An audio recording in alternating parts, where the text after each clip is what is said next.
অতি নিন্দনীয় ঘটনা যি আমাৰ গোবৰ্ধনা অঞ্চলৰ লগতে চাফা কামৰা অঞ্চল যে অবৈধ খনন চলি আছে আৰু এই খননৰ ফলত আমাৰ বৃহত্তৰ গোবৰ্ধনা অঞ্চল আৰু যি বৃহত্তৰ গোবৰ্ধনা অঞ্চলৰ লগত চাফা কামৰা অঞ্চলত এক বিস্তৰ ক্ষতি সাধন কৰিছে। বিশেষকৈ আমাৰ যিসমূহ খিলঞ্জীয়া প্ৰভুত্ব এলেকা, যিসমূহ খিলঞ্জীয়া প্ৰভুত্ব গাঁও, সেই গাঁওসমূহ ছিন্ন বিচ্ছিন্ন হৈ যাব ওলাইছে। আৰু লগতে চাফা কামত আপোনালোকে সকলোৱে জানে জিঅ' বেগৰ ওপৰেদি এক খনন কাৰ্য চলি থকা হৈছে। জিঅ' বেগৰ ওপৰত সেই কাম চলি থকা হৈছে। দুদিন পূৰ্বে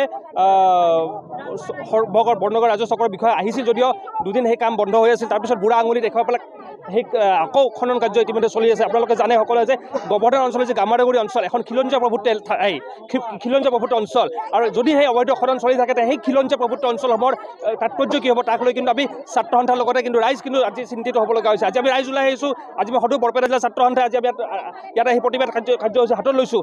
ইতিমধ্যে আমাৰ আৰক্ষী প্ৰশাসনে ইতিমধ্যে আমাক বাধা আৰোপ কৰিছে। কিন্তু আমাৰ এটা কথা যদি এই অবৈধভাৱে অবৈধ খনন চলি থাকে আগন্তুক দিনত কিন্তু আমি ৰাইজ জিলা ছাত্ৰ সন্থাই কিন্তু আগন্তুক জংগী আন্দোলন গ্ৰহণ কৰিব বাধ্য হ'ম।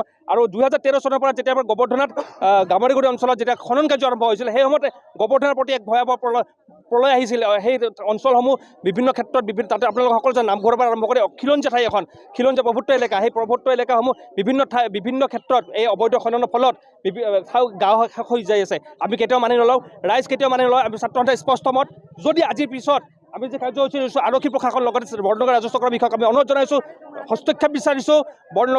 বৰপেটাৰ বনাঞ্চলিক বিষয়া তেওঁৰ হস্তক্ষেপ বিচাৰিছোঁ যে অতি সোনকালে অবৈধ খনন কাৰ্য বন্ধ কৰিব লাগে। নহ'লে আগন্তুক দিনটো আমি জিলা ছাত্ৰ সন্থা ৰাইজৰ সহযোগত কিন্তু আমি জংগী আন্দোলন গ্ৰহণ কৰিবলৈ বাধ্য হ'ম।